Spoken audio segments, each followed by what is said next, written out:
The only people that tell you you can't do something are the ones that have failed. This whole book of this whole how to achieve your dreams that was started by this one little quote by my hero, who's now a good friend of mine, who now is the guy who wrote the foreword to my book, which my 14-year-old Kiss fan inside of me just freaking out seeing my name on the cover along with his. Chris Jericho, well, Google it, whatever. If I had to describe this book in one word, it'd be positivity. You know, if you want to do something, then do it. Don't look at the reasons why it can't happen. Look at the reasons why it can happen and then make it happen. So I went through and came up with 20 principles, lessons on things that I've learned from people, some of them real life, some of them fictional characters, on how I was able to use them to make all of these dreams a reality, from Gene Simmons to Vince McMahon to Steve Austin to Yoda, you know, Mike Damone from Fast Times at Ridgemont High.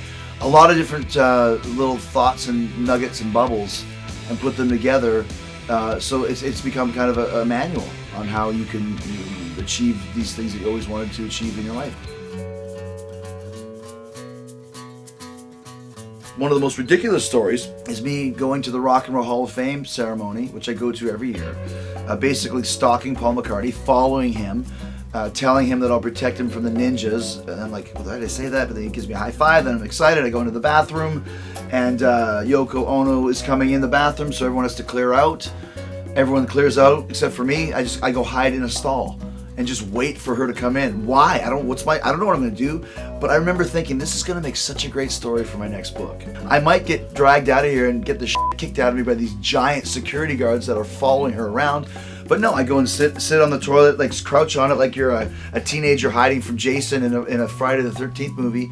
And then she comes and she goes pee and she comes out, and I'm like, here I go. I go out and wash my hands with Yoko Ono together, talking. But to wrap that around this principle on how Jericho, even being a complete creep, and it was a creepy thing to do, guilty as charged, but it made for a great story. It was a fun night. That's kind of what the book's all about. Just be positive and have fun.